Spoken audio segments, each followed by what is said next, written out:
Baiklah, saya sapa kepada dosen saya, yaitu Bapak Guapanta Hendriko Purba.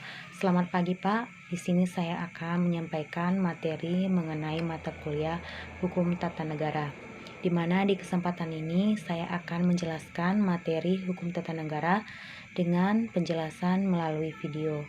Namun sebelum saya menjelaskan materi tentang Hukum Tata Negara, ada baiknya saya akan memperkenalkan diri saya terlebih dahulu. Nama saya Elisa Putri Burukembaran dengan NPM 20051111015 dengan prodi PPKN. Di kesempatan pagi hari ini, izinkan saya untuk menyampaikan materi-materi tentang mata kuliah Hukum Tata Negara. Namun sebelumnya saya akan menjelaskan satu persatu mengenai perkembangan hukum tata negara yang ada di Indonesia. Baiklah, saya akan melanjutkan materi ini. Saya akan menjelaskan yang pertama, yaitu perkembangan hukum tata negara yang ada di negara, yang terbagi atas istilah dan pengertian hukum tata negara. Di sini saya akan menjelaskan apa itu pengertian dari hukum tata negara. Hukum tata negara adalah bentuk yang dimana dapat mendefinisikan hubungan antara berbagai lembaga di dalam suatu dan di berbagai daerah, yaitu yang dapat kita lihat seperti lembaga seperti eksekutif, legislatif, yudikatif. Dalam pembahasan hukum tata negara, dapat saya jelaskan secara singkatnya mengenai sumber hukum tata negara dan formil secara lengkapnya. Hukum tata negara memiliki objek dan ruang lingkup hukum tata negara. Dapat saya jelaskan yaitu mengenai objek dan ruang lingkup hukum tata negara. Hukum adalah suatu sistem yang dapat dijelaskan bahwa memiliki norma-norma atau aturan-aturan yang berlaku pada hukum, yaitu yang mengatur masyarakat dan jika dilanggar akan mengenakan sanksi. Maka dapat kita lihat objek dan kajian ruang lingkup hukum tata negara adalah suatu sistem yang melakukan atau menentukan wilayah lingkungan rakyatnya dan menentukan badan-badan hukum, serta memiliki fungsi dalam ruang lingkup yaitu menambahkan suatu keamanan bagi suatu masyarakat. Nah, saya akan melanjutkan yaitu yang ketiga, hubungan tata negara dengan ilmu negara lainnya. Di sini saya akan menjelaskan hukum tata negara, hubungannya yaitu menyelenggarakan praktek ketatanegaraan yang diatur dalam hukum tata negara. Dengan kata lain, ilmu negara yang mempelajari tentang konsep dan juga merupakan dasar yang dipelajari oleh hukum tata negara.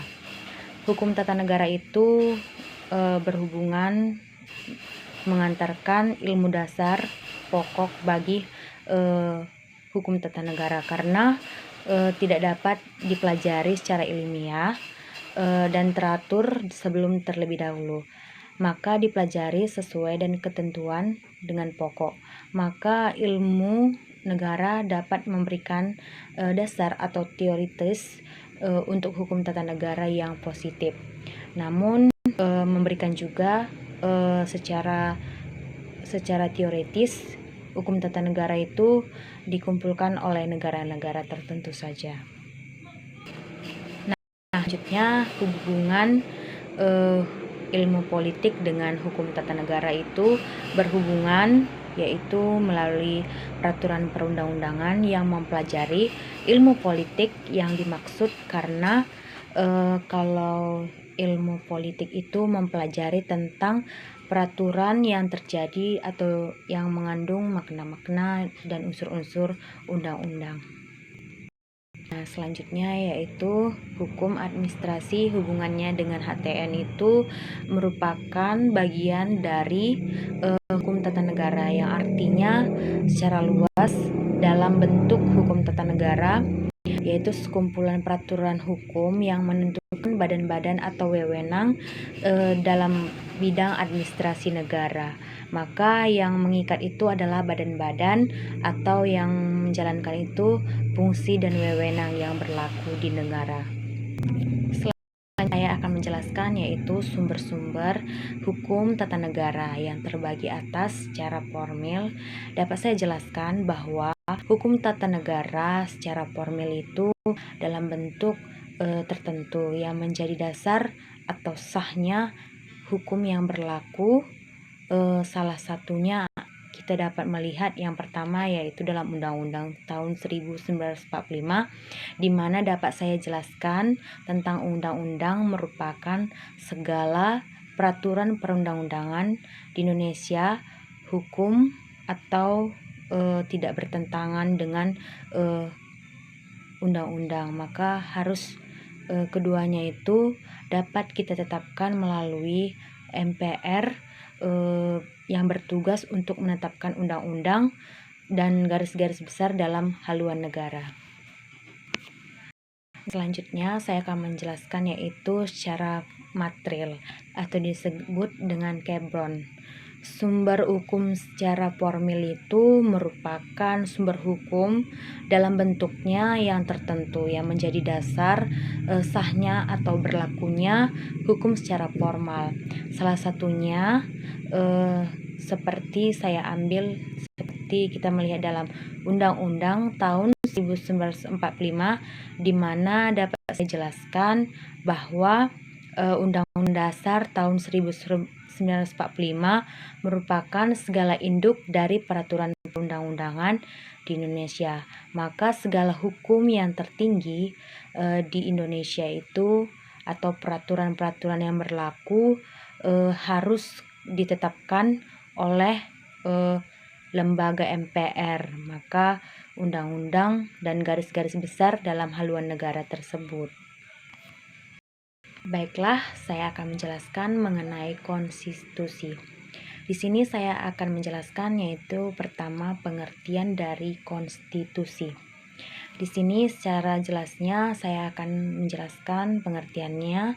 Konstitusi itu adalah keseluruhan sistem ketatanegaraan yang mengandung atau tersimpan atas sekumpulan peraturan yang membentuk dan mengatur sistem pemerintahan di suatu negara. Nah, selanjutnya ada yang namanya nilai dan sifat dari konstitusi. Kita lihat dari nilai dan sifat konstitusi yaitu terbagi dari nilai normatif atau disebut dengan nilai yang resmi atau di suatu daerah bangsa bagi mereka harus berlaku sesuai dengan hukum atau undang-undang yang memang harus dijalankan sesuai dengan ketentuan yang berlaku. Contohnya dapat saya ambil seperti dapat diberikan konstitusi itu kepada Amerika Serikat, di mana ketiga kekuasaan eksekutif, legislatif, dan yudikatif menjalankan fungsi-fungsi yang berlaku di negara tersebut. Nah, yang selanjutnya itu nilai nominal, di mana nilai nominal itu adalah nilai yang berlaku di suatu wilayah harus dijalankan sesuai dengan aturan yang ada. Maka nilai nominal itu adalah suatu ketetapan berdasarkan undang-undang atau peraturan yang berlaku. Nah, ada juga tujuan dan hakikat konstitusi, yaitu bertujuan untuk kekuasaan politik. Tujuan ini berfungsi untuk membatasi kekuasaan penguasa sehingga tidak melakukan tindakan yang merugikan masyarakat banyak. Nah, dan hakikat konstitusi itu terbagi atas 3, adanya jaminan terhadap hak asasi manusia dan warga negaranya. Nah, yang kedua itu susunannya ditetapkan oleh ketatanegaraan di suatu negara yang bersifat fundamental.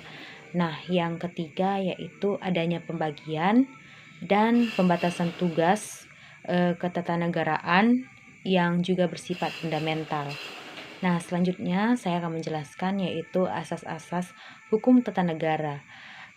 Asas-asas hukum tata negara itu terbagi atas yaitu asas Pancasila, di mana asas Pancasila itu menerangkan bahwa sumber hukum material, karena itu setiap pengaturan isi peraturan perundang-undangan tidak boleh bertentangan pada Pancasila. Bila terjadi, maka peraturan tersebut akan dicabut atau diselesaikan secara adil. Nah, yang kedua itu asas negara hukum, di mana berbicara dengan asas negara hukum itu adalah suatu yang berdiri di atas hukum yang menjamin keadilan pada negaranya, dan keadilan adalah syarat bagi tercapainya kebahagiaan hidup untuk warga negaranya. Nah, di sini saya akan menjelaskan selanjutnya yaitu mengenai penafsiran hukum tata negara, yaitu penafsiran merupakan salah satu langkah atau penerapan hukum yang dimaksud dengan untuk menentukan makna yang tepat bagi suatu peraturan perundang-undangan dalam studi ilmu hukum, atau adanya penafsiran tidak dapat dihindari lagi. Maka penafsiran itu adalah suatu kewajiban atau peraturan yang harus dilakukan oleh masyarakat di suatu daerah. Nah, selanjutnya saya akan menjelaskan yaitu sistem pemerintahan yang dapat dideskripsikan. Ada 10 contoh. Saya dapat berikan 10 contoh itu dengan sistem pemerintahannya, yaitu saya ambil contohnya yang pertama, Indonesia. Sebagaimana kita ketahui, Indonesia adalah wilayah di mana di suatu daerah itu adalah bentuk pemerintahannya, Indonesia adalah bentuk republik, di mana dengan sistem presidensial yang dipimpin oleh langsung oleh presiden. Nah, yang kedua itu saya ambil contohnya seperti sistem pemerintahan negara Malaysia, di mana negara tersebut memiliki bentuk pemerintahan negara berupa kerajaan yang dipimpin oleh seorang raja, di mana yang digelarkan sebagai Pertuan Agung sebagai kepala negara disebut. Maka Malaysia itu dipegang oleh pertuan atau disebut dengan Pertuan Agung atau kepala negara. Nah, yang ketiga itu saya ambil negara Singapura, di mana saya dapat deskripsikan bentuk pemerintahan Singapura adalah bentuknya republik atau parlementer, di mana di Singapura itu kepala negaranya dijabat oleh seorang presiden, sementara pemerintahannya dipimpin oleh Perdana Menteri. Nah, yang keempat itu saya ambil negara Thailand, di mana Thailand itu juga termasuk salah satu negara ASEAN yang memiliki bentuk pemerintahan kerajaan, atau lebih tepatnya disebut dengan monarki konstitusional. Kepala negaranya itu di negara adalah raja, disebut dengan raja kalau di Thailand. Dan yang kelima itu saya ambil contohnya seperti di Filipina. Bentuk pemerintahan Filipina itu seperti republik. Kepala negaranya sekaligus dipimpin oleh pemerintahan Filipina adalah presiden yang dipilih langsung melalui pemilu. Jadi Filipina itu dipimpin oleh presiden dan dipilih oleh pemilu. Jadi yang memilih itu adalah seorang pemilu. Nah, yang keenam itu saya ambil Brunei Darussalam, di mana bentuk negara adalah dengan melambangkan bendera kuning, hitam putih dengan lambang kenegaraannya mencapai anggota ASEAN pada 8 Januari dan dianut oleh tahun 1984. Bentuk pemerintahan Brunei itu, Darussalam itu adalah bentuknya kesultanan atau kerajaan Islam, di mana pemimpinnya disebut dengan sultan. Nah, yang ketujuh itu Vietnam. Negara Vietnam saya ambil bentuk pemerintahannya itu seperti sistem republik komunis, sehingga hanya ada satu partai di negaranya saja. Nah, yang ke-8 di mana saya ambil yaitu Laos. Bentuk pemerintahan Laos itu seperti sistem republik sosialisasi atau satu partai. Kepala negara Laos adalah seorang presiden, sedangkan pemerintahannya dipimpin oleh perdana menteri. Jadi kalau di Laos itu bentuknya pemerintahannya seperti dipimpin oleh perdana menteri. Nah, yang ke-9 itu negara Myanmar, di mana negara Myanmar itu bentuk pemerintahannya menganut sistem republik yang pemimpin negaranya serta pemerintahannya seorang presiden. Jadi kalau di Myanmar dipimpin oleh seorang presiden. Nah, yang terakhir yaitu Kamboja, di mana Kamboja itu saya melihat bentuk pemerintahannya seperti kerajaan yang menganut sistem monarki konstitusional. Di Kamboja itu kepala negaranya adalah seorang raja, sementara pemerintahannya dipimpin perdana menteri. Dan yang terakhir yaitu saya akan menjelaskan mengenai deskripsi bentuk negara Indonesia dengan sistem yang berlaku. Apakah sudah menunjukkan pemerintahan yang baik? Menurut saya itu sistem pemerintahan yang ada di Indonesia menurut saya sudah baik. Menurut saya baik, tapi masih saja ada yang belum sempurna. Masih banyak yang memiliki sistem krisis, konflik, ataupun masalah yang terjadi di Indonesia.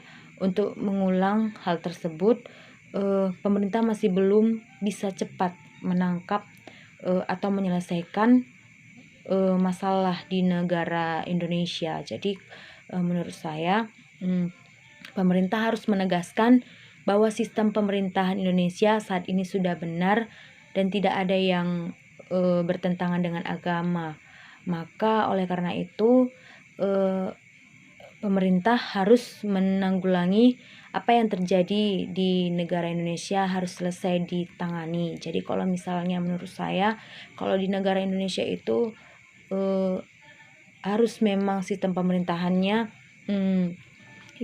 dijalankan sesuai dengan ketentuan yang berlaku. Maka kalau ada sejenis masalah ataupun konflik di daerah atau di negara Indonesia, negara saya sendiri yaitu negara Indonesia, harus secepatnya ditanggulangi oleh pemerintah. Seperti contohnya saya lihat penyakit yang menyebar yaitu COVID. Sebaiknya pemerintah harus memberikan biaya ataupun bantuan kepada rakyat yang kurang mampu untuk dalam bentuk makanan, minuman, begitu. Jadi kalau misalnya di negara Indonesia harus memang dilihat oleh pemerintah, maka pemerintah Indonesia harus melakukan atau menjalankan bantuan-bantuan sesuai dengan anjuran atau dilakukan secara baik agar rakyat dapat tertib dan juga tidak ada konflik di antara daerah tersebut. Nah, inilah yang dapat saya jelaskan dari materi tersebut. Jika ada kekurangan dalam video tersebut, saya mohon maaf ataupun perkataan saya yang kurang lengkap ataupun kurang baik, saya mohon maaf ya sebesar-besarnya. Demikianlah hasil presentasi saya. Saya mengucapkan terima kasih kepada dosen yang sudah menonton video ini. Semoga bermanfaat bagi kita semuanya. Terima kasih dan selamat pagi.